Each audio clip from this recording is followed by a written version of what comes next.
Bonsoir à toutes et à tous. Nous attendons vos questions, SMS, Internet et réseaux sociaux pour alimenter notre discussion. L'Europe tout entière se retrouve ébranlée par la crise des Gilets jaunes. En Allemagne, en Angleterre, en Serbie, on a vu fleurir les Yellow Vests avec des revendications bien sûr parfois différentes, mais le vent de révolte en France semble faire quelques émules en Europe. Emmanuel Macron, en arrivant à Bruxelles cet après-midi, a d'ailleurs invité l'Europe à répondre à cette colère légitime du peuple. Peu importe le dérapage budgétaire, le discours a bel et bien changé. Bruxelles desserre la vis pour la France comme pour l'Italie. L'Italie qui s'amuse des déconvenues du président français. Alors, comment l'Europe peut-elle répondre à la colère des peuples? Que faut-il changer? L'Europe redoute-t-elle la crise des Gilets jaunes? Est-ce qu'Emmanuel Macron est affaibli sur la scène européenne? Les Gilets jaunes bousculent l'Europe. C'est le titre de cette émission. Avec nous pour en parler ce soir, Jérôme Fourquet. Vous êtes directeur du département opinion de l'Institut de sondage IFOP. Citons ce soir votre livre, Le Nouveau Clivage, publié aux éditions du Cerf. Jean-Dominique Giuliani, vous êtes président de la Fondation Robert Schuman, le centre de recherche de référence sur l'Union européenne et ses politiques. Votre atlas permanent de l'Union européenne vient d'être réédité chez Ligne de Repère. Dominique Seux, vous êtes directeur délégué de la rédaction des Échos. Vous êtes également éditorialiste à la radio France Inter. Enfin, Catherine Mathieu, vous êtes économiste à l'OFCE, l'Observatoire français des conjonctures économiques. Vous êtes spécialiste du Royaume-Uni et des questions européennes. Nous parlerons naturellement à la fin de cette émission du Brexit. Bonsoir à tous les quatre. Bonsoir. Merci de participer à ce C'est dans l'air en direct. Je me tourne vers vous, Jean-Dominique Giuliani. Ça ne doit pas être facile pour Emmanuel Macron. Ce Conseil européen, dernier Conseil européen de l'année. Il a commencé sur la scène européenne avec l'image du sauveur de l'Europe. L'image a changé. Oui, l'image a changé, le contexte a changé, et puis il doit s'adapter à une situation intérieure difficile dont on connaît tous les ressorts, et c'est un peu la même chose au niveau européen. Là où il était en pointe pour essayer de relancer le projet européen, où il n'a d'ailleurs pas reçu réellement de réponse, y compris de notre partenaire allemand principal, mais beaucoup de contestations, d'instrumentalisation du côté des Italiens ou d'autres, et de contestations parfois légitimes sur des règles budgétaires très strictes dont certains veulent s'affranchir, ou de l'instrumentalisation à partir de mouvements contestataires qui sont eurosceptiques, etc. Donc il se retrouve un peu au cœur de la mêlée. Vous voulez dire qu'il n'a pas eu de succès, c'est-à-dire dans les dossiers qu'il a portés sur la scène européenne? Je ne dirais pas ça, parce qu'il y a quand même des résultats, mais disons qu'il n'y a pas les résultats qu'il attendait, en tout cas. Il n'y a pas un grand mouvement européen qui montre que les gouvernements collectivement, parce que c'est pas Bruxelles, c'est les gouvernements collectivement, ont envie de changer un peu le logiciel européen pour essayer de l'adapter à la situation. Ça, pour l'instant, c'est pas réussi. Alors, il faut pas dire qu'il n'a pas eu de succès, mais on va le regarder avec beaucoup d'attention pour savoir comment il va expliquer. Parce qu'il a la contestation des Gilets jaunes au sein de son pays, et on a parlé, pour l'instant, on en a fait des faits dans l'air là aussi, sur ce qui s'est passé en Italie, ce qui se passe en Hongrie, ce qui s'est passé naturellement au Brexit. Est-ce que c'est de la même veine? Est-ce que c'est aujourd'hui ce qui se passe en France? Écoutez, oui, on peut dire que c'est la même racine un peu partout, du Brexit jusqu'à la Hongrie, l'Italie ou la France. Si je voulais plaisanter, alors que ce n'est pas un sujet de plaisanterie, je dirais finalement le responsable de tout ça, c'est la Chine. En réalité, c'est parce que le monde est en train de changer et qu'on a des difficultés à s'y adapter. On travaille encore avec de vieux logiciels, de vieilles règles, y compris sur le plan, et surtout sur le plan politique d'ailleurs. On voit bien que les partis traditionnels en prennent un grand coup, mais c'est la même chose aussi, et là, il y a des experts plus compétents que moi pour l'expliquer, sur le plan économique aussi. Parce qu'on voit bien qu'on tâtonne, qu'on n'a pas les bons résultats, les bonnes recettes, et que donc, collectivement, les Européens, ils sont ballottés, comme en plus ce n'est pas un État, l'Europe. On voit bien que toutes les nuances deviennent des divergences et des difficultés. Jérôme Fourquet. Oui, alors Emmanuel Macron incarnait beaucoup l'espoir au moment de son élection, parce qu'on se souvient qu'il y avait ce que d'aucuns avaient appelé la vague populiste, avec la victoire de Trump aux États-Unis, le Brexit en Grande-Bretagne, et puis, avant l'élection présidentielle française, Marine Le Pen surfait sur des relatifs succès, et donc il y a eu un coup d'arrêt à cette vague populiste, et donc Emmanuel Macron était apparu comme le sauveur, il était même qualifié du sauveur du monde libre par la presse anglo-saxonne.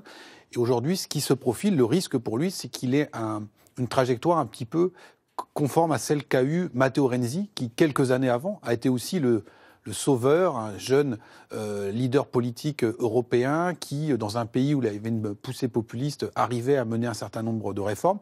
Et puis tout d'un coup, il y a eu un coup d'arrêt. Emmanuel Macron, il est aujourd'hui dans cette situation-là. Alors ça fait bien évidemment sourire de l'autre côté des Alpes, parce qu'on dit voilà, ça, il s'en prive pas, on va le voir. La France qui a donné des leçons à l'Europe entière, aujourd'hui est en difficulté. Songez quand même qu'avant l'été, un certain nombre de stratèges d'En Marche disaient ce qu'on a réussi en France, on va l'exporter à l'étranger, on va lancer des En Marche dans d'autres pays européens et on va uberiser, on va faire exploser tous les vieux paysages politiques nationaux. On n'en est plus du tout là aujourd'hui, on est vraiment sur la défensive. Et on voit que Emmanuel Macron, qui, sur le plan intérieur, avait mis la question de la construction européenne au centre de son discours et de son logiciel, en disant aux Français « il faut qu'on fasse des réformes pour qu'on soit crédible vis-à-vis de nos partenaires et pour qu'on puisse en retour obtenir des choses », aujourd'hui, il a lâché sur énormément après à peine un mois de contestation et de manifestations violentes. Dominique Seux.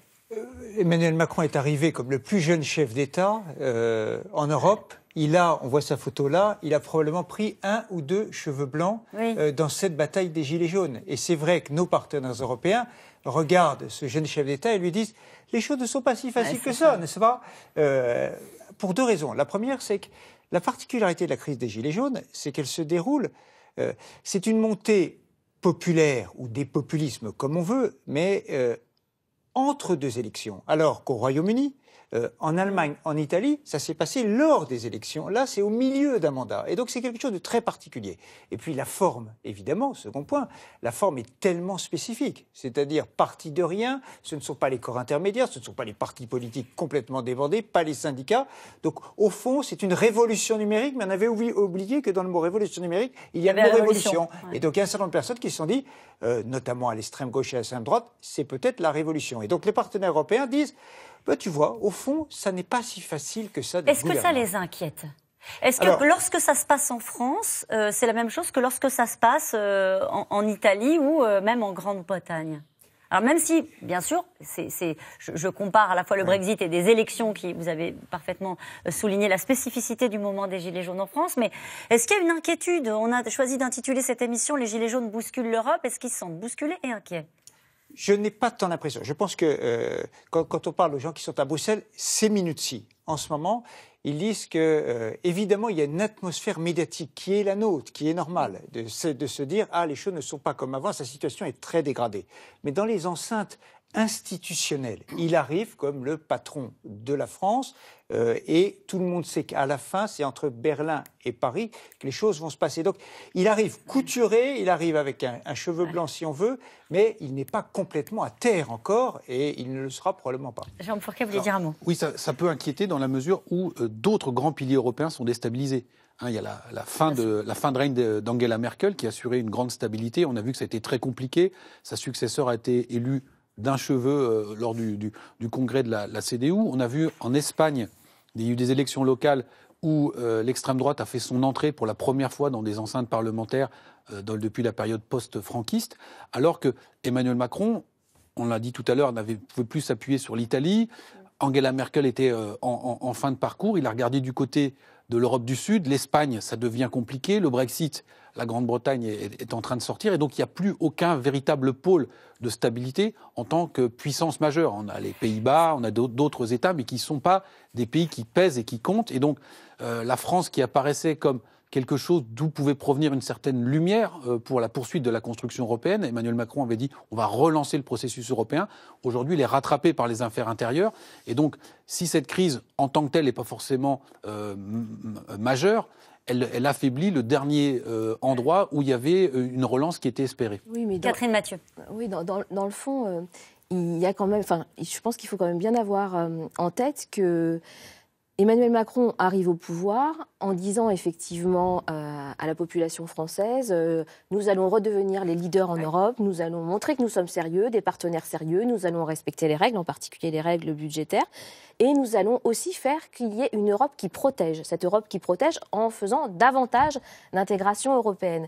Mais ça, ce projet, alors le projet de dire on respecte les règles, ça c'est quelque chose qui peut être tout à fait entendu à l'extérieur de la France, chez les principaux partenaires de la zone euro, mais le projet d'aller vers davantage d'intégration européenne, c'est quelque chose qui n'est pas du tout souhaité par l'ensemble des pays de la zone euro. L'Allemagne est très réticente pour aller par exemple vers un budget de la zone euro dont on parle depuis de nombreux mois.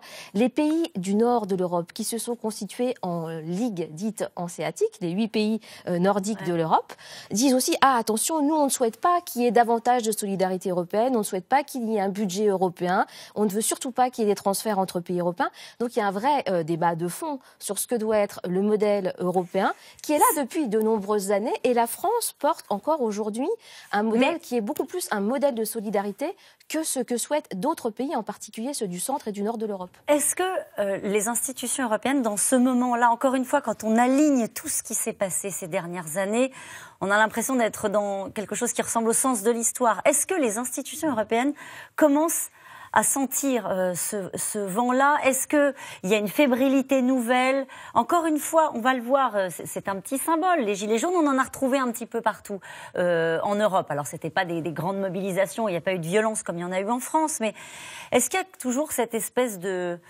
confiance dans le projet européen ou ce qui se passe précisément aujourd'hui en France inquiète? Vous voyez ce que je veux dire? Européenne, depuis plusieurs années, excusez-moi, depuis plusieurs années, déjà, voit effectivement la montée d'un certain nombre de colère dans de nombreux pays de l'Union européenne. Il faut quand même se rappeler qu'Emmanuel Macron a été élu face à Marine Le Pen. Donc en France aussi, il y avait déjà une contestation qui était là.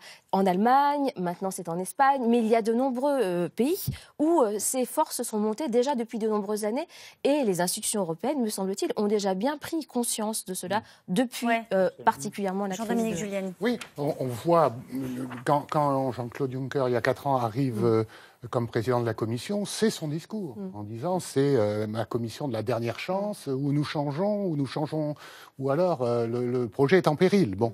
Et en réalité, il y a eu beaucoup de changements. Sont-ils perceptibles par les opinions? Ça, je suis beaucoup plus sceptique, malheureusement, parce que c'est une construction à la fois diplomatique et politique, et donc c'est très difficile de s'y retrouver pour les simples citoyens. Ceci dit, quand même... Il faudrait quand même, non? Non, regardez quand même ce qui se passe. Ou en Grèce, ou aujourd'hui en Italie. Vous avez, par exemple en Italie, 2 partis eurosceptiques qui veulent sortir de l'euro, qui veulent sortir de l'Union européenne, qui gagnent les élections. 3 jours après, ils se précipitent à Bruxelles pour dire on n'en fera rien. Parce que les Italiens, le peuple italien, considère que l'Union européenne est un acquis. Elle fonctionne mal, elle ne protège pas assez, etc. Mais c'est un acquis. Et c'est un peu ce qui s'est passé dans la présidentielle française. Marine Le Pen a commis l'erreur tactique de dire je veux sortir de l'euro. Ça lui a coûté très cher en termes électoraux. Et en réalité, d'ailleurs, elle est revenue dessus depuis. Bon. Donc, si vous voulez, à la fois, il y a ce double sentiment des peuples. À la fois, l'Union européenne, ça reste un filet de sécurité.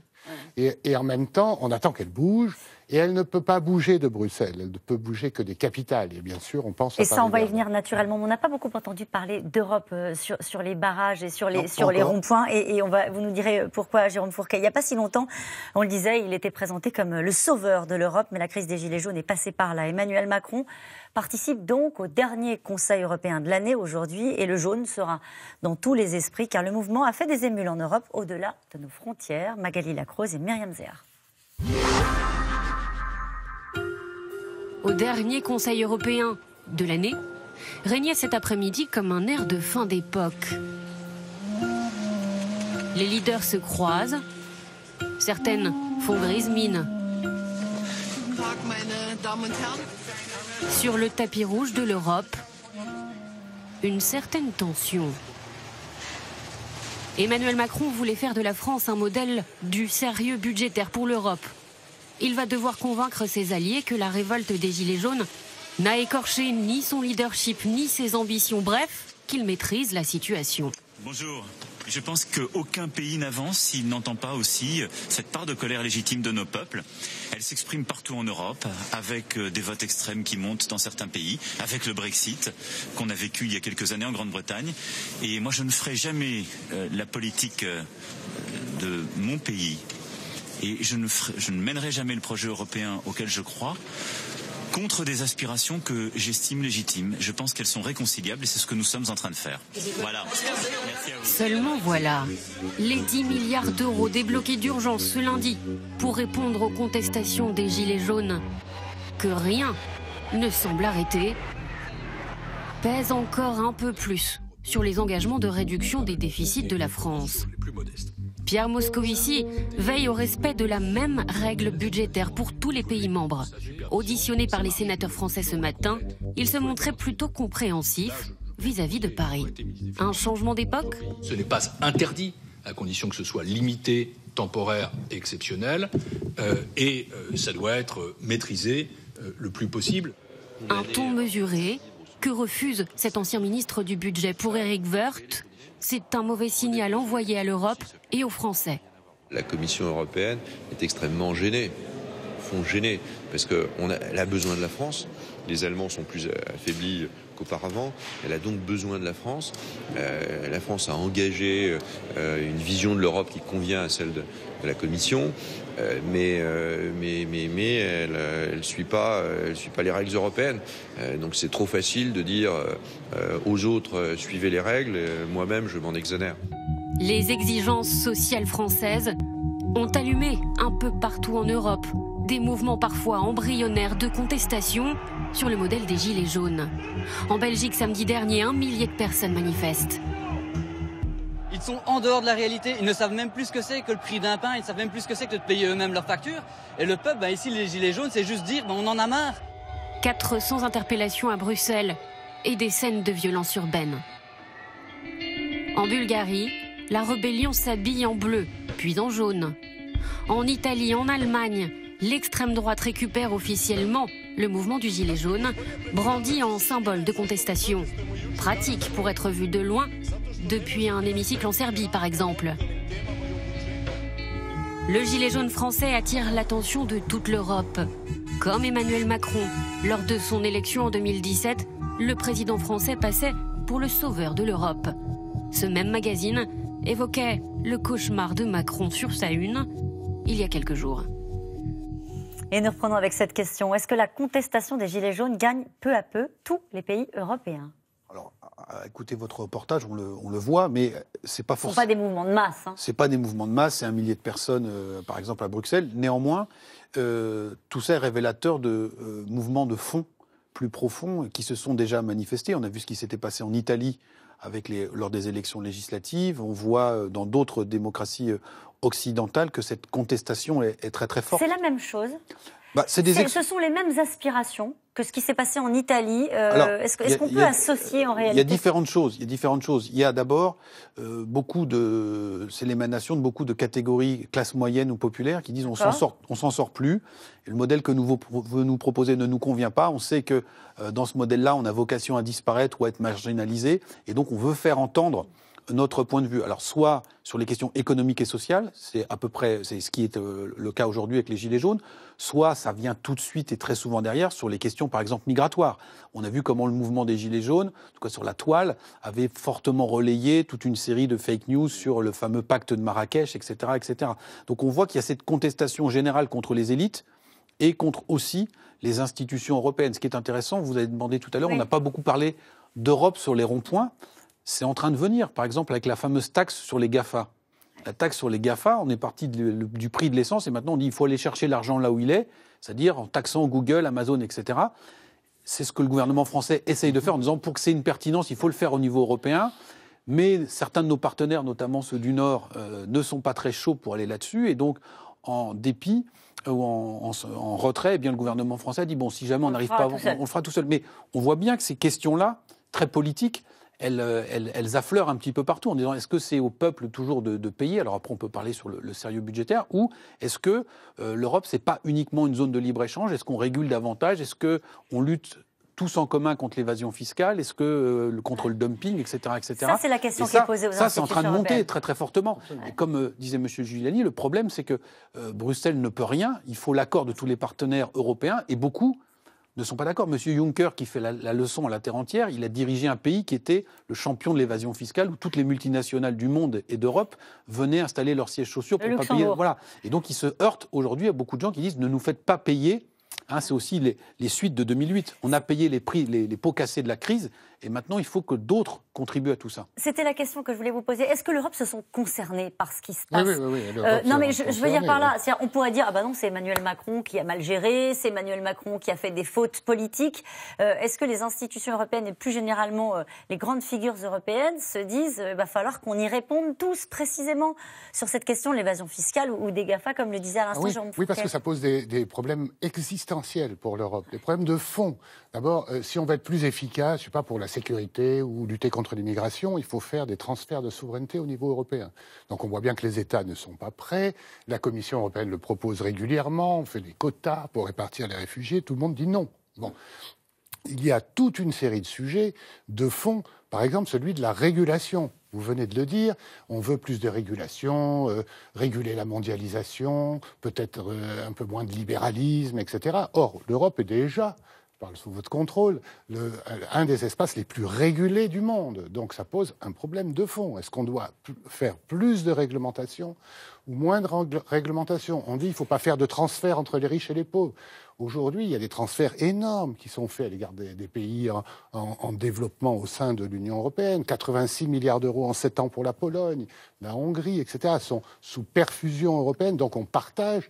Est-ce qu'il faut aller plus loin? Est-ce qu'il faut revenir? On voit bien que tout ça est mis en cause et c'est donc l'ensemble du modèle. Et donc il y a une véritable inquiétude dans les institutions européennes, que ce soit au Parlement européen, que ce soit entre les ministres, que ce soit à la Commission, parce qu'on n'a pas vraiment la réponse. Mais parce que les réponses, elles doivent être nationales. La réponse, c'est celle qu'a apportée Emmanuel Macron au niveau national, de dire allez, plus 100 euros pour le SMIC, etc. Ou est-ce que vous pensez que face à ce à quoi on assiste, encore une fois, c'est pas un mouvement qui concerne juste la France, la réponse, elle doit être européenne. Vous voyez ce que je veux dire?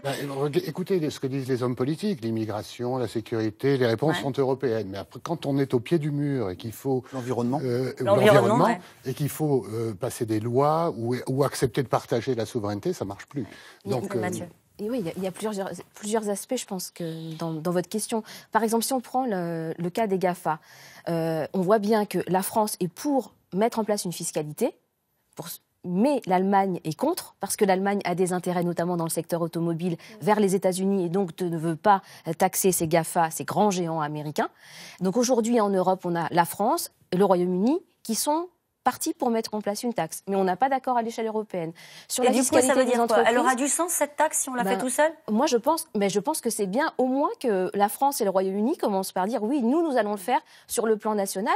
Mais effectivement, ça pose question que l'Allemagne, par exemple, dise non, nous, on ne le fait pas parce qu'on a nos intérêts commerciaux qui seraient en jeu. Mais ça alimente la colère, à votre avis, Catherine Mathieu? La colère des peuples? Actuellement, des peuples, je ne pense pas. Mais c'est un exemple assez révélateur du fait qu'à l'intérieur même des pays européens, on n'arrive pas à se mettre d'accord sur ce type de fiscalité. Sur la fiscalité des entreprises, on a laissé l'Irlande avoir un taux de fiscalité très faible, à 12,5% seulement. Et maintenant, tous les pays de l'Union européenne se font concurrence pour aller vers ce taux le plus faible. Et donc, en fait, il y a à l'intérieur de l'Union européenne une grande concurrence fiscale. Alors après, sur la question de la colère des Gilets jaunes, effectivement, là, moi, je pense qu'il y a quand même une dimension très nationale. Parce qu'on a un gouvernement qui est en place depuis 2 ans, qui a commencer effectivement par mettre en place des mesures qui ont été de réduire l'imposition sur la fortune, de mettre en place des mesures qui sont plutôt favorables aux classes, aux couches les plus aisées. Et puis aujourd'hui, on se trouve effectivement à avoir une partie de la population qui dit oui, mais nous, attention, nous, voilà, la fiscalité sur le pétrole, le salaire minimum, les retraites, la CSG, il y a ces éléments-là, mais ça, c'est vraiment une dimension spécificité nationale. Et le gouvernement pourrait très bien dire, donc chaque gouvernement peut aussi, actuellement en Europe, peut choisir, dire on va peut-être augmenter davantage la fiscalité de certains, baisser la fiscalité d'autres. Ce sont quand même largement des arbitrages nationaux. L'un des arguments d'Emmanuel Macron, c'était de dire il faut faire les réformes. Il faut faire les réformes aussi parce que Bruxelles, alors vous détestez quand je dis ça, Jean-Dominique Giuliani, mais dans la campagne présidentielle, on l'a beaucoup entendu. Bruxelles attend de la France des réformes. Et Berlin, vous avez raison, des réformes structurelles, les retraites, etc. Là, on a l'impression que la situation est un peu à l'arrêt. Pour la France ? Oui. Pour la France. Il est peu probable que le quinquennat s'arrête quand même maintenant tout de suite. Mais c'est vrai que vous avez raison, il a pris un tournant. Alors est-ce que c'est un tournant aussi important que celui qu'avait fait François Mitterrand en 1983 ? Non. La rigueur après la relance à l'époque. C'est un virage, disons, à 45 degrés. Mais il peut leur dire j'arrête les réformes ? Vous voyez ce que je veux dire? Ah non, il arrive à Bruxelles exactement en disant l'inverse. Je vais continuer les réformes. Mais Emmanuel Macron souffre finalement du même handicap que l'Europe. C'est-à-dire, il est apparu aux Français avec une certaine arrogance, réelle ou pas, et l'Europe, depuis des années, souffre de cette image-là, d'une certaine arrogance. Nous sommes les élites européennes très loin des peuples. Ça n'est pas vrai, parce qu'il y a des réformes très concrètes qui sont entrées en vigueur, qui viennent de l'Europe. Mais l'éloignement fait, alors que la demande est à la proximité, aux réseaux sociaux, l'Europe apparaît lointaine. Ce n'est pas qu'une question on pourrait, à l'inverse, souligner des réussites un peu exceptionnelles. Dans quelques jours, nous allons célébrer les 20 ans de l'euro. Qui va en parler? L'euro est entré en vigueur le 1er janvier 1999. Pas dans nos portefeuilles, mais dans les échanges. Elle est devenue une monnaie internationale, dans les échanges entre banques, etc. 20 ans. Combien de fois avons-nous entendu dire que ça allait durer 3 ans, 4 ans et que ça s'écroulerait en 2008, puis en 2010, puis en 2011 et encore en 2015 avec la Grèce? 20 ans après, l'euro est toujours là. Il n'est pas contesté par les Gilets jaunes, comme par les Italiens, comme par les Hongrois, comme par les... Et dans la campagne présidentielle française, on a bien vu que Marine Le Pen, qui avait porté ce sujet-là, finalement, l'a regretté. Pas contesté, oui et non, parce que pour rebondir sur ce que disait M. Giuliani tout à l'heure, en fait, le sentiment d'une majorité de peuples européens, aujourd'hui, c'est qu'ils sont embarqués dans un train qui s'appelle l'Europe, qui roule à une certaine vitesse, donc il est très dangereux d'en sauter. Mais en même temps, la direction que ce train prend ne convient pas à ces peuples. Mais ils disent maintenant c'est trop tard, on est embarqué. C'est typiquement ce qui s'est passé en Italie ou ce qui se passe en France, c'est-à-dire sortir de l'euro, ce serait très très coûteux et très dommageable. Et en même temps, on est dans une Europe qui ne nous convient pas.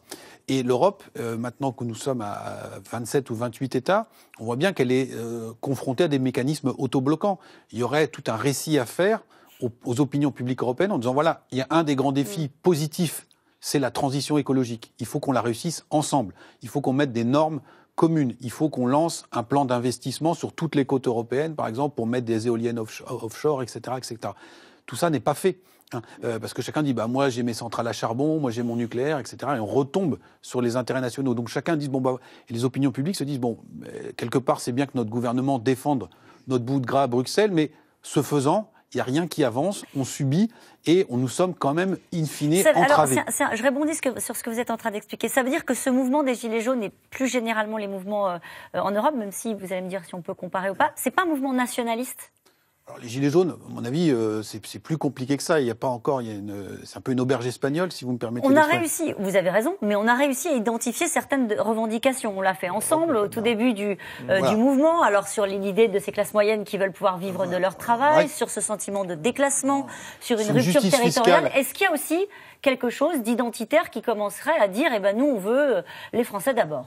Il y a une partie de ça, je pense, quand on dit ces catégories, ces classes sociales qui sont juste au-dessus du niveau de flottaison et qui disent en fait, moi je paye pour tout, j'ai droit à rien. Ça, on l'a entendu très très nombreuses fois. Ça peut se décliner socialement, ça peut se décliner aussi nationalement, en disant on va réserver les aides sociales aux nationaux, etc. Donc pour l'instant, on l'a pas trop entendu de manière très verbalisée, mais quand on regarde, c'est là.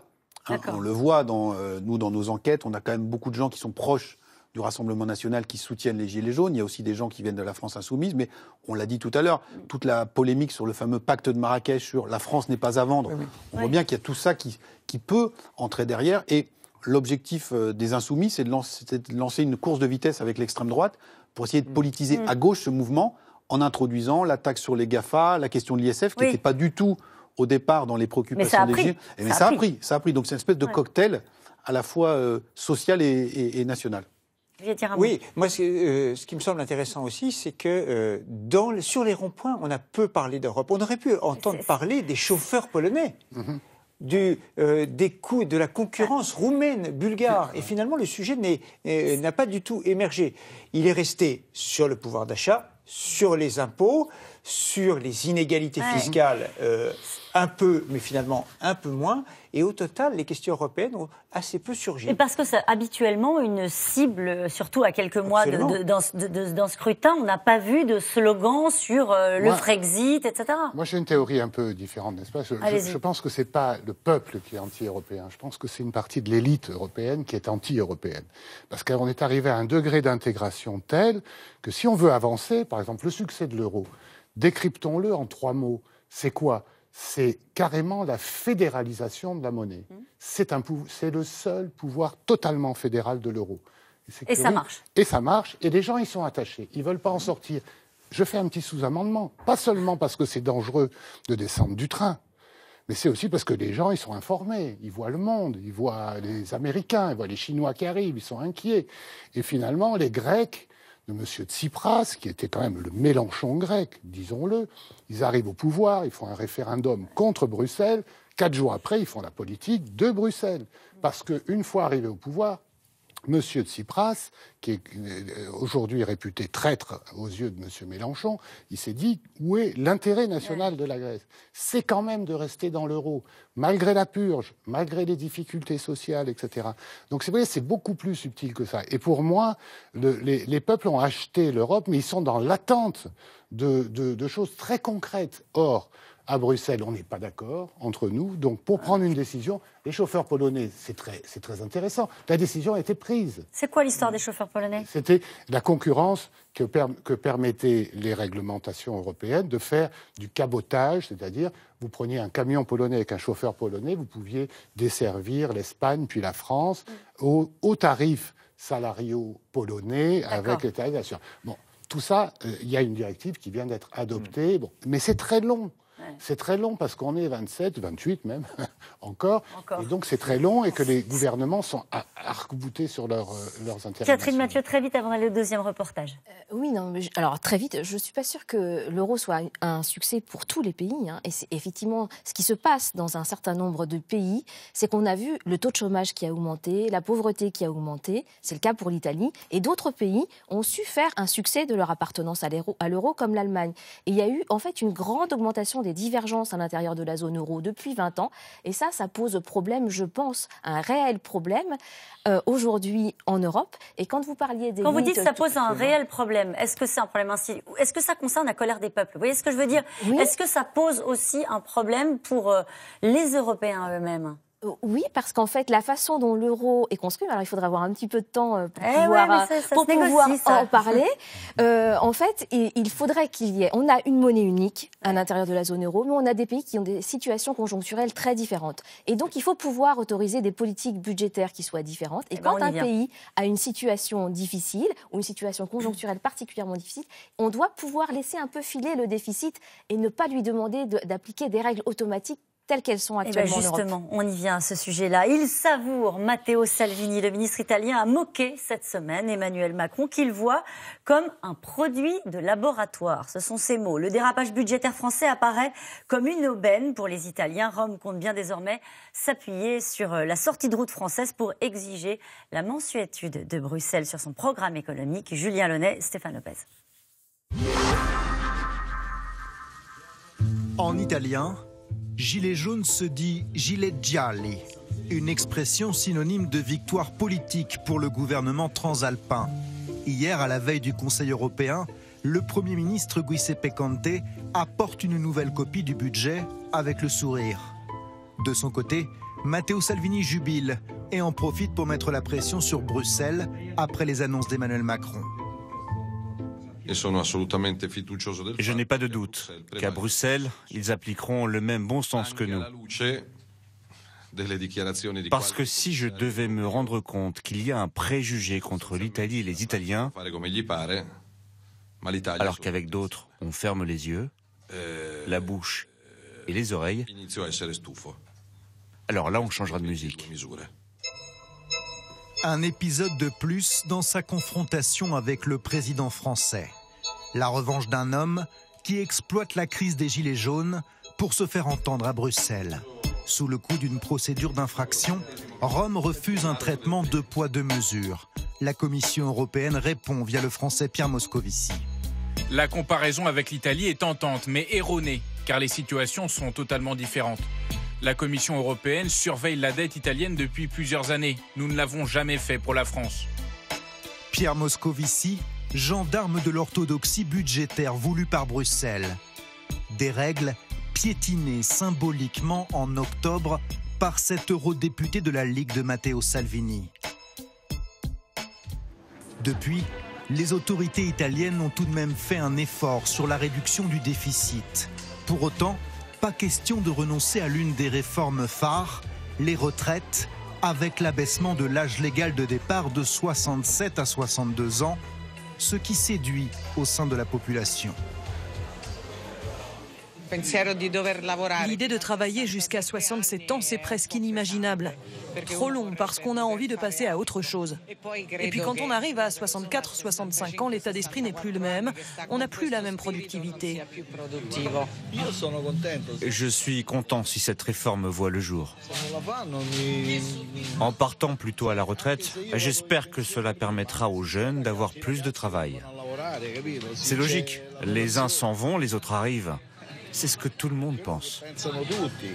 Changer le système actuel des retraites est l'une des grandes promesses de la coalition au pouvoir. Elle y voit un moyen de donner du travail à la jeunesse confrontée à un fort taux de chômage. Certains experts ne sont pas convaincus par ce calcul. L'équation mathématique ne va pas de soi, c'est-à-dire une personne partant à la retraite qui permettrait l'embauche d'un jeune. Il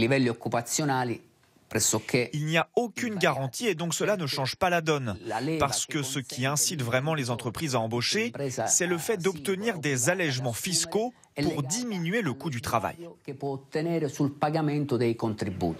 En Italie, la dette s'élève à plus de 2300 milliards d'euros.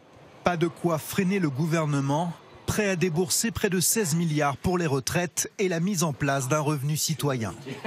Nous sommes convaincus de bien faire les choses et quand la Commission à Bruxelles jugera le résultat de nos mesures, de nos actions, en regardant de près le chemin parcouru grâce au revenu citoyen et à la remise à plat des retraites, alors elle comprendra que le pays s'est réformé dans le bon sens et qu'il a redynamisé son marché du travail. Rome vient de faire un pas vers Bruxelles en ramenant son déficit à 2,04% du PIB l'an prochain au lieu de 2,4%. Un pas dans la bonne direction, mais nous n'y sommes pas encore, rétorque Bruxelles. Et nous reprenons avec cette question. Budget français, budget italien, pourquoi y aurait-il deux poids, deux mesures, Dominique Seux ? Il y a quelques années, Jean-Claude Juncker, le président de la Commission à l'époque, la question avait été posée, avait dit « c'est la France ». Ah oui, mais... Et voilà, c'est la France, pays encore plus fondateur que l'Italie. Et c'est vrai que le discours de Pierre Moscovici, c'est vraiment deux poids, deux mesures, il n'y a aucun doute. C'est-à-dire que quand il dit on peut dépasser temporairement pour telle et telle raison technique, bon, c'est parce que Paris, c'est Paris.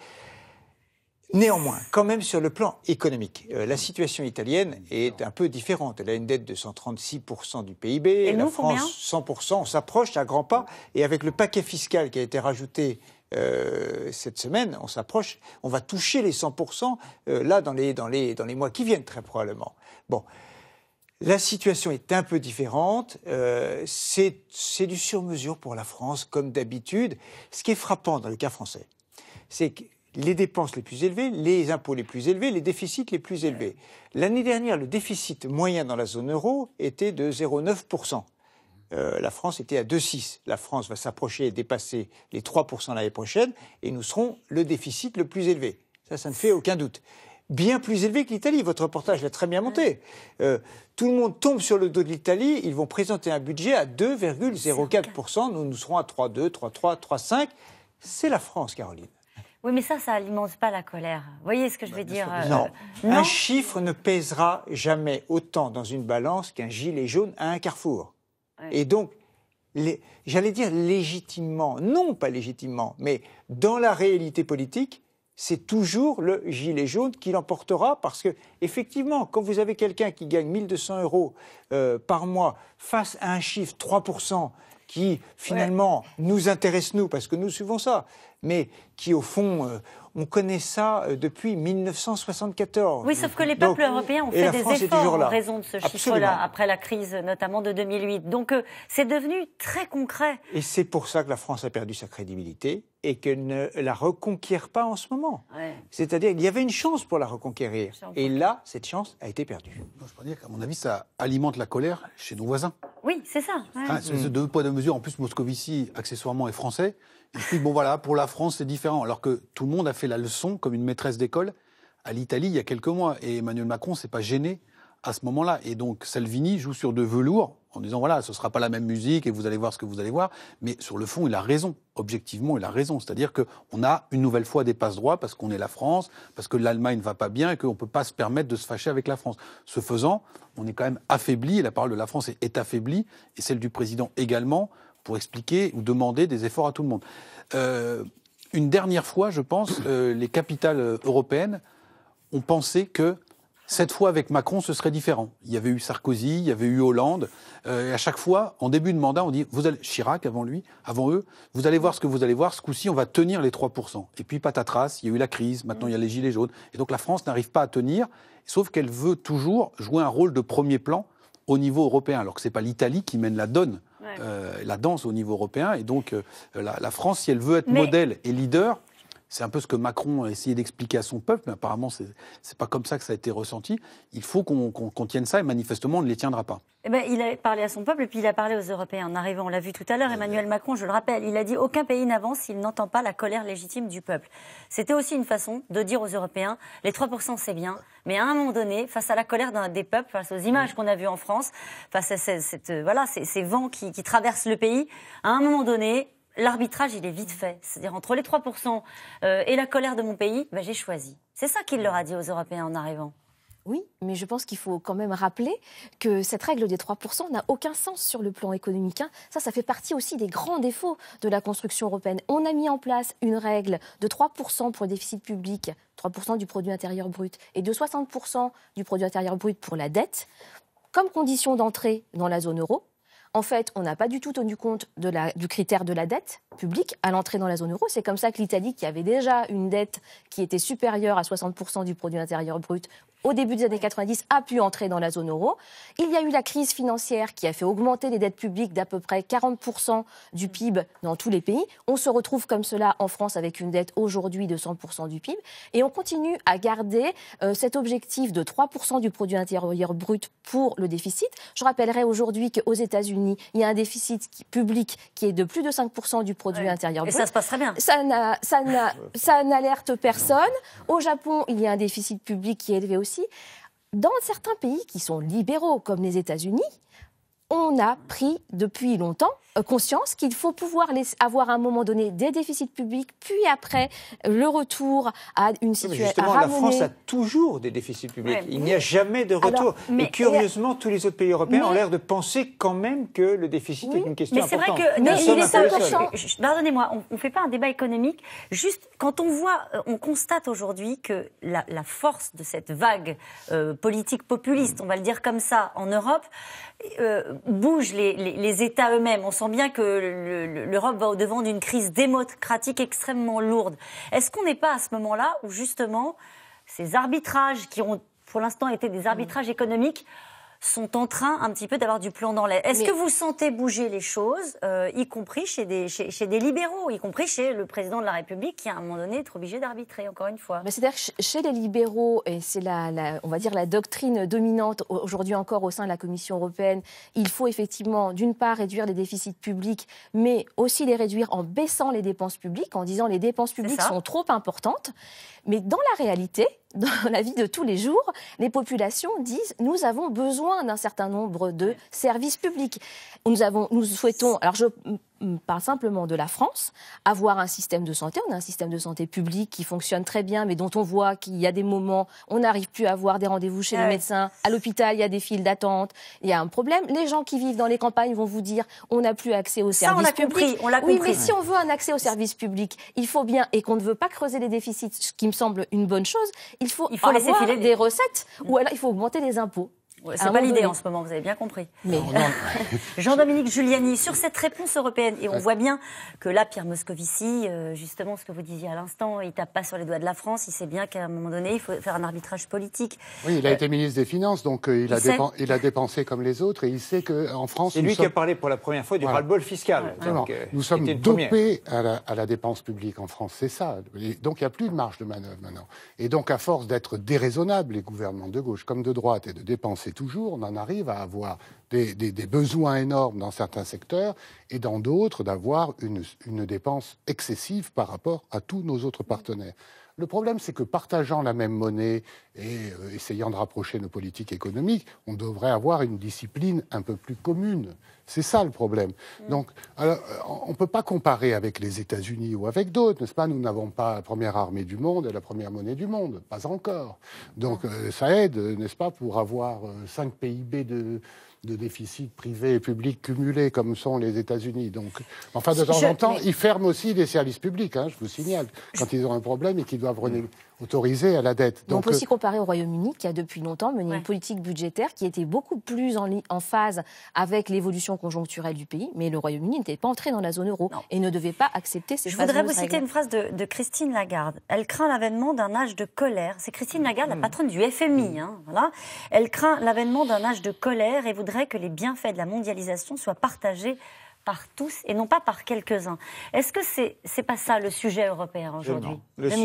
Oui, le sujet européen, c'est que si les peuples, les opinions, nous, globalement, nous ne sommes plus à l'aise avec la mondialisation telle qu'elle fonctionne, ça devient très compliqué. Mais peut-on changer la donne? C'est la question. On peut la changer un peu, ce sera très difficile de la changer profondément. Comme c'était dit tout à l'heure, la Chine est là, l'Asie est là. Et l'Asie, demain matin, ne va pas dire, écoutez, on rentre à la maison et on arrête de produire, on arrête de vouloir avoir le même niveau de consommation que vous autres, Européens et Occidentaux. Le monde ne va pas changer brutalement parce que nous avons du mal à nous y adapter. En revanche, et c'est là que Christine Lagarde a évidemment raison, même si le discours du FMI arrive un peu tardivement quand même par rapport à tout ce qui s'est passé depuis une quinzaine d'années. Après avoir mis certains pays à genoux. Exactement.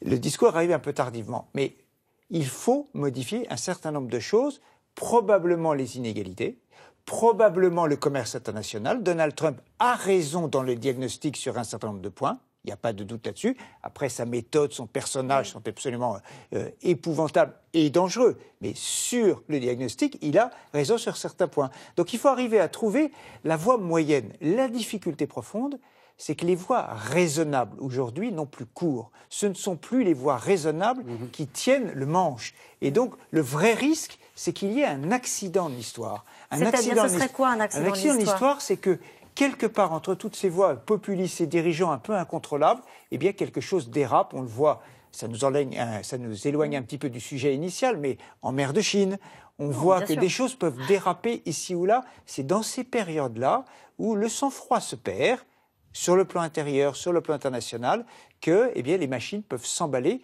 Comment les voies raisonnables peuvent-elles reprendre la main? C'est le sujet. Les voies raisonnables, elles sont mal parties pour les élections européennes à venir? Je ne sais pas ce qu'on entend par voie raisonnable, mais... Oui, c'est vrai. Voilà. Alors, dites ce que vous entendez par les voies raisonnables.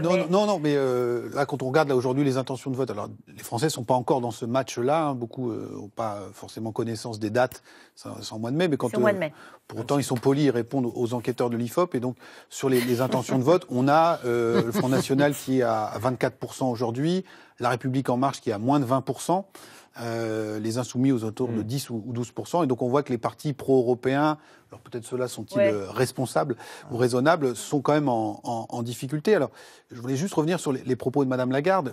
Quand on voit par exemple que Trump décide d'engager un bras de fer commercial avec la Chine, il casse toutes les tables de la loi, mais il répond aussi à son opinion publique. Il voit qu'il a été élu dans la Rust Belt en disant on est sur toute une base industrielle qui est en train de foutre le camp, on a une balance commerciale qui est complètement déséquilibrée, et il a la plus grande armée du monde et il a un rapport de force qui est engagé avec la Chine. Il ne faudrait pas que l'Europe soit un petit peu l'idiot du village planétaire. C'est un peu le sentiment qu'on a aujourd'hui en écoutant dans l'oreillette les préceptes du FMI. Il faut se réarmer aussi industriellement. Alors c'est l'autre sujet qui inquiète l'Europe, le Brexit. Aujourd'hui à Bruxelles, Theresa May va tenter d'obtenir de nouvelles garanties sur l'accord du Brexit. L'Europe refuse de renégocier mais se dit prête à aider la première ministre britannique qui a une nouvelle fois hier réussi à sauver sa peau. Chloé Baïzé, Michael Bouy. On la pensait politiquement perdue 24 heures plus tôt. C'est finalement confortée dans ses positions que Theresa May s'est rendue en début d'après-midi au Conseil européen. Bien décidée à défendre son Brexit. Je pense, comme je l'ai toujours dit, que le meilleur arrangement à la fois pour le Royaume-Uni et l'Union européenne, c'est de s'entendre pour parvenir à une issue positive. Une réunion des dirigeants des 27 et à nouveau un sommet de crise. Car à 4 mois de l'entrée en vigueur du Brexit, le divorce entre le Royaume-Uni et l'Union européenne est encore loin d'être signé. Lundi dernier, l'accord prévu entre l'Union européenne et le gouvernement britannique coince toujours au Parlement. Le débat tourne au pugilat. Theresa May prend donc à la dernière minute une décision radicale, reporter le vote prévu.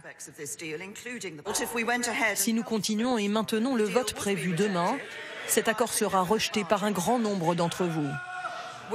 Nous allons donc décaler ce vote pour éviter de diviser profondément le Parlement. La chef du gouvernement britannique est attaquée de toutes parts, et surtout par l'aile ultra-conservatrice de son parti qui lui reproche ses compromis avec Bruxelles. Quelques heures plus tard, le couperet tombe, une motion de censure lancée par les conservateurs. Dans son propre camp, les députés appellent à sa démission. La Première ministre doit se rendre compte que, selon la Constitution, elle doit de toute urgence aller voir la reine et démissionner. Il y a une question cruciale de leadership au Parti conservateur. Nous nous sommes trop concentrés sur l'accord du Brexit et les changements à apporter pour avoir la majorité dans notre Chambre. Mais Theresa May résiste dans ce qui ressemble à la pire semaine de son mandat. Je me battrai de toutes mes forces contre cette motion de censure.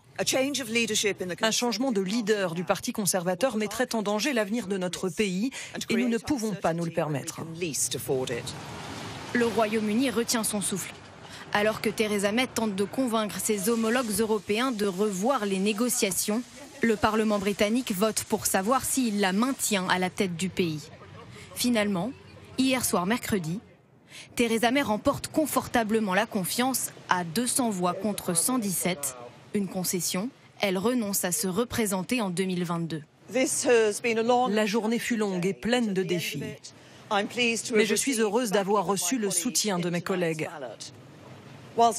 Mais si je les remercie, je sais aussi qu'un bon nombre d'entre eux ont voté contre moi et j'entends ce qu'ils ont à me dire. Après ce vote, nous devons nous remettre au travail pour trouver un accord sur le Brexit et pour construire un meilleur avenir à ce pays. Dans les prochaines heures, Theresa May aura une obsession, arracher une nouvelle concession sur le backstop. Ce mécanisme, si décrié au Royaume-Uni, doit permettre de ne pas rétablir la frontière entre la République d'Irlande et la province d'Irlande du Nord après le Brexit. Mais pour l'instant, l'Union européenne refuse fermement de modifier l'accord conclu le 13 novembre dernier. Il n'y a plus de place pour renégocier. On ne peut pas réouvrir un accord juridique, on ne peut pas renégocier ce qui a été négocié pendant plusieurs mois. On peut avoir une discussion politique dans ce contexte. L'avenir du Brexit se compte désormais en semaines. Un nouveau vote doit avoir lieu au Parlement britannique avant le 21 janvier, soit 2 mois avant la date officielle de sortie du Royaume-Uni. Si aucune solution n'est trouvée, le Royaume-Uni pourrait quitter l'Union européenne sans aucun accord. Bon, on va essayer d'y voir plus clair sur le feuilleton du Brexit. Jean-Dominique Giuliani, nous avons tous à y perdre. Que fait l'Europe pour aider Theresa May ? Bon, on avait un accord, on pensait que c'était fait. On a dit que ce soit validé par le Parlement britannique. Puis finalement, le vote a été reporté. Soyons francs, cet accord, il est très déséquilibré. Et quand l'Europe négocie à 27 face au Royaume-Uni, elle obtient tout ce qu'elle veut, c'est-à-dire le respect intégral de tous ses principes, etc. Et le Royaume-Uni se retrouve finalement sortant de l'Europe, ne participant plus aux décisions, mais devant appliquer les lois européennes. C'est ça qu'il y a dans l'accord. Alors, c'est effectivement très dur. On doit négocier un accord de retrait, puis ensuite des relations futures. Moi, je pense que dans les relations futures, on peut laisser entendre aux Britanniques que on va négocier quelque chose qui est plus conforme à l'idée qu'ils ont de leur place à côté de l'Europe. Voilà. C'est-à-dire ? Et je pense que c'est ça qui est en train de se jouer autour de la... C'est-à-dire que, vous savez, c'est un peu technique, mais s'il n'y a pas, pendant la période de transition qui se termine fin 2020, s'il n'y a pas un accord sur les futures relations, eh bien, finalement, le Royaume-Uni reste à côté de l'Europe, devant appliquer toutes les règles. Voilà. Bon, et pour l'éternité. Je pense qu'on peut dire tout simplement qu'au bout de quelques temps, on va renégocier ça pour trouver des relations plus équilibrées, en se donnant un peu le temps de la réflexion. Je pense que c'est ça qui est en train de se jouer autour de la table du Conseil des ministres. Parce que, on a l'impression qu'on n'y arrivera jamais. Hein. Oui, bien sûr, on n'y arrivera jamais parce que les Britanniques se sont mis dans une situation extrêmement compliquée. Ils sont très divisés. Et Theresa May, extraordinaire résilience et résistance, elle fait ce qu'elle peut et personne ne semble vouloir prendre sa place, d'ailleurs, et ne semble le souhaiter. Donc, une fois encore, à Bruxelles, les chefs d'État et de gouvernement, ils vont pas vouloir l'enfoncer. Ils vont plutôt vouloir... Ils veulent l'aider, c'est ce qu'ils ont dit. Plutôt l'aider. D'ailleurs, c'est valable pour tout le monde. Et on aidera les Italiens comme on aidera... Comme on a aidé la France en étant tolérant sur les déficits. Absolument. Dominique le Royaume-Uni découvre qu'il est finalement une petite puissance. Face à 27, vous êtes tout seul. Qui a à perdre? Au fond, le Royaume-Uni réalise une trop grosse partie de son commerce international avec l'Union européenne. L'Union européenne réalise une petite partie de son commerce international avec le Royaume-Uni. Le rapport de force est forcément déséquilibré. Ça fait 900 jours aujourd'hui ou demain que le vote, le référendaire a eu lieu. Ça fait 900 jours que les Britanniques ne parlent que de ça, que la presse britannique parle ça du matin, midi et soir, que la politique se déchire. L'Europe a beaucoup parlé de ça, mais elle continue de bouger, elle continue d'avancer. Et donc, les Britanniques, l'Empire britannique, perd quelques mètres carrés, quelques kilomètres carrés chaque jour, parce que, 27 contre 1, c'est compliqué, et à la fin... Ce qui est difficile à comprendre, pardonnez-moi Dominique Seux, c'est... Quand est-ce que ça se termine? Comment ça se termine? C'est-à-dire que... Non mais, c'est peut-être une question impossible que je vous pose. Ça se termine normalement le 29. Le 29 mars 2019, 1000 jours après le référendum. Ce qui est en discussion, peut-être en ce moment, à la minute où nous parlons, c'est de décaler un petit peu, de reporter de quelques semaines pour laisser un peu plus de temps. Mais ça devient presque ridicule, en fait. Parce qu'on ne voit pas très bien comment la situation politique va s'éclaircir. Ce qui bloque, c'est la situation politique en Grande-Bretagne. Oui, d'une part parce qu'effectivement les Britanniques sont très divisés déjà sur le fait que ce soit bien de sortir ou s'il vaudrait mieux rester dans l'Union européenne, d'une part, et puis ensuite pour ceux qui sont pour sortir, ils ne sont pas tout à fait d'accord sur la façon dont il faudrait sortir non plus. Et comme vous le rappeliez à l'instant, Jean-Dominique, en fait, l'Union européenne a eu une position très dure vis-à-vis du Royaume-Uni. Et aujourd'hui, met le Royaume-Uni dans la situation où quasiment... En fait, il ne peut pas accepter, rester de façon indéfinie, effectivement, dans une union douanière européenne et surtout ne pas avoir le droit d'en sortir s'il n'y a pas l'accord des 27 pays membres, c'est quelque chose qui pose vraiment un gros problème. Et donc, en fait, comment sortir de cette situation ? Effectivement, soit les négociations, c'est ce que je pense aussi être le plus probable, c'est-à-dire que l'Union européenne qui a mis des lignes rouges très très dures aux Britanniques va progressivement lâcher un peu pour éviter que Theresa May, en l'occurrence en ce moment, se trouve dans une situation telle qu'elle doive partir du Parlement. Et à ce moment-là, on ne sait pas du tout ce qui se passerait sur l'échiquier politique britannique. Et en fait, tout le monde serait perdant-perdant au fait que le Royaume-Uni sorte dans de mauvaises conditions de l'Union européenne. Parce qu'on peut toujours dire, effectivement, que c'est le Royaume-Uni qui va perdre le plus. Sur le plan économique, c'est sûr. Mais de façon générale, les Européens perdront aussi sur le plan économique à ce que le Royaume-Uni sorte. Et puis, il y a toutes les dimensions politiques qui sont importantes aussi et qu'il faut prendre en compte. Eh bien, nous revenons maintenant à vos questions. Et si Bruxelles refuse le dépassement des 3%, il fait quoi Macron ? Bon, on a bien compris qu'il avait quelques amis à Bruxelles. Alors, d'abord, il a des amis à Bruxelles, et ensuite, il y a des procédures qui s'enclenchent, mais les procédures européennes sont quand même assez longues, ça prend du temps, il faudrait être dans la procédure de déficit excessif, il faut 2 ans, et donc il y a des sanctions qui viendront bien plus tard. Donc en fait, la France peut le faire. Bruxelles ne dit pas non, vous redressez tout de suite vos comptes. Donc ça prend un certain temps. La pression politique est très forte, et c'est la pression politique qui va compter. Si les Allemands disent, écoutez, vous nous demandez depuis des années un budget de la zone euro, bon, on a un peu négocié, mais maintenant ça suffit, quoi. Et si Berlin finit par dire, écoutez, vraiment on ne peut plus, à ce moment-là, Emmanuel Macron sera obligé de diminuer assez vite son déficit, Et on reparlera de hausse d'impôts à ce moment-là. Scénario inenvisageable de la part de Berlin. À très court terme. Ouais. Mais il faut quand même dire qu'actuellement, les mesures représentent à peu près 0,5% du produit intérieur brut. Hein. Ça n'est pas énorme, les mesures de dépenses. Ça nous fait juste passer au-dessus de 3. Oui, mais après, il faut aussi tenir compte du fait qu'aujourd'hui, on est quand même dans une situation, par ailleurs, où l'économie européenne est en train de ralentir. On voit partout, tous les indicateurs sont orientés à la baisse. On repart vraiment dans une phase de décélération de la croissance. Et peut-être qu'à un moment donné, l'Union européenne peut se dire aussi, il faut peut-être qu'on fasse attention à avoir un petit peu de croissance, parce que 0% de croissance en Allemagne, 0 en Italie, 0 en France, quasiment. Au Royaume-Uni, ça ne sera pas mieux. Enfin, on voit que partout, la situation conjoncturelle se dégrade. C'est lié à la politique économique européenne? C'est lié à quoi? C'est lié en partie à la politique économique européenne, le contexte. Et il faut à un moment donné peut-être aussi se dire qu'après tout, si certains pays aujourd'hui relâchent un petit peu sur l'aspect budgétaire, ça n'est pas si mal. Naturellement, il faut relâcher les disciplines quand la croissance ralentit. Ouais. La difficulté c'est ce de la qui se passe France, actuellement. non mais la difficulté de la France, c'est qu'elle est toujours en relâchement. Et même quand vrai. la croissance est au rendez-vous. Allez, quel regard ont nos voisins européens sur la gestion de la crise des Gilets jaunes par Emmanuel Macron? D'abord, c'est pas terminé, n'est-ce pas? Et il ne faut pas jeter le bébé avec l'eau du bain, parce que il peut s'en sortir très bien. S'il arrive, effectivement, avec son grand débat, avec ses mesures, à calmer les choses d'une manière... Parce que, vous voyez, je discutais avec un de mes amis allemands, qui est un député important du Bundestag, et je lui ai dit, alors, comment voyez-vous ça? Il me dit, c'est comme d'habitude. En France, c'est plus violent. En France, on fait la grève, etc. On va voir comment Macron s'en sort. Et donc, si le calme revient en début d'année, etc., même si on a lâché un peu...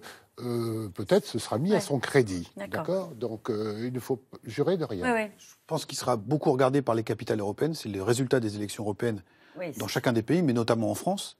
Si jamais la liste En Marche n'est pas première et qu'elle est largement devancée, par exemple, par celle du Rassemblement national... C'est le cas aujourd'hui? Là, dans les sondages, clairement, oui.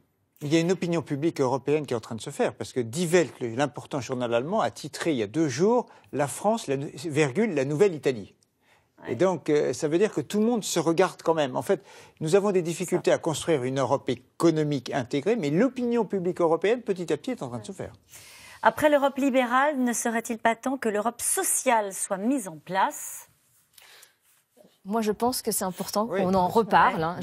Depuis un certain nombre d'années, on est vraiment parti dans la construction européenne avec l'idée de faire une Europe libérale, adaptée à la mondialisation. Mais on se trouve dans une situation aujourd'hui où, effectivement, dans beaucoup de pays, il y a des difficultés pour un certain nombre de personnes. Et il y a des inégalités qui montent, des taux de pauvreté qui montent. Bon, en Italie, on voit bien qu'on pose la question d'un revenu minimum. Il n'y a pas de revenu minimum en Italie. Il y a un taux de pauvreté qui a beaucoup monté depuis la crise. À un moment donné, il faut aussi se rappeler que la construction européenne elle a aussi comme objet de faire que le bien-être des populations augmente à l'intérieur de l'Union européenne. Et ce n'est pas du tout ce qu'on voit depuis 10 ans au moins. 22% d'augmentation du SMIC, c'est possible en Espagne, pourquoi pas en France? Alors c'est vrai que ce chiffre-là, il va être compliqué à gérer par Emmanuel Macron. On ne part pas du même niveau. Voilà, je ne suis pas spécialiste, mais voilà, à mon avis... En fait, le salaire minimum en Espagne, effectivement, est à peu près de 1 000 € aujourd'hui, contre 1 500 € en France ou en Allemagne. Donc c'est vrai que même en augmentant de 20%, il reste nettement en dessous du SMIC français ou allemand. Risquons-nous un jour de nous retrouver dans la même situation que la Grèce? La France? Oui. Si les taux d'intérêt sur les marchés internationaux remontaient brutalement, ce serait possible, mais on en est extrêmement loin. On en est très très loin aujourd'hui. Une majorité de Français ne comprend plus rien à ce machin qui est devenu l'Europe. À quand un peu plus de clarté? Oui, vous le disiez tout à l'heure vous-même, Jean-Dominique. Je le reconnais tout à fait. La faute en incombe, je crois, au gouvernement européen qui finalement ont confié aux diplomates la gestion de l'Europe au quotidien. On fait du droit, on fait une démocratie à 2 niveaux. C'est très compliqué pour le citoyen de s'y reconnaître. Je dois dire que même pour les experts, c'est parfois compliqué de comprendre quelque chose. Et donc, il faut changer le logiciel de l'Union européenne. Ça passe par les institutions. Il y a un appel de 120 intellectuels et responsables politiques des 16 pays européens qui ont proposé de changer, de modifier les institutions européennes pour que les peuples se sentent plus représentés. Moi, je pense que c'est tout simple. Il faut que Paris, Berlin et quelques autres montrent l'exemple de ce qu'on peut faire ensemble de manière efficace. Sur des choses concrètes. Et je pense à l'immigration, je pense à la sécurité, à la défense. Je pense à l'environnement. Se donner un projet à 10 ans. C'est la première fois depuis 1957 que l'Europe n'a pas de projet à 10 ans. Elle a eu le marché unique, elle a eu l'euro, et aujourd'hui, que se passe-t-il pour les 10 prochaines années? La transition énergétique Ça pourrait être un ce projet. projet. Une grande frontière. A-t-on besoin d'autant de fonctionnaires et élus européens, notamment à Bruxelles et à Strasbourg? Alors à Bruxelles, je répète une nouvelle fois. Fake news. À Bruxelles, il y a 35 000 fonctionnaires européens, y compris dans le monde entier. Il y en a 65 000 à la mairie de Paris. C'est dit. Vous avez pris la mairie de Paris, mais vous auriez pu prendre un autre exemple. Oui, bien sûr. Va-t-il y avoir un gigantesque tsunami populiste aux élections européennes? Jérôme Fourquet. Il a déjà eu lieu dans certains pays. Quand vous regardez ce qui s'est passé en Italie, quand on regarde les intentions de vote en France, on a une poussée de tous ces votes, effectivement. Et on l'a dit tout à l'heure, l'Espagne, qui n'avait pas de vote d'extrême droite important, c'est une seule région, c'est l'Andalousie. L'Allemagne, pas de majorité au Parlement européen. Il n'y aura pas une majorité. Il n'y aura pas une majorité populiste au Parlement européen. Ça va monter. Merci à vous tous. C'est la fin de cette émission qui sera rediffusée ce soir à 22h20. Demain, vous retrouvez Axel de Tarlé pour un nouveau C'est dans l'air. Tout de suite, c'est à vous. Belle soirée sur France 5.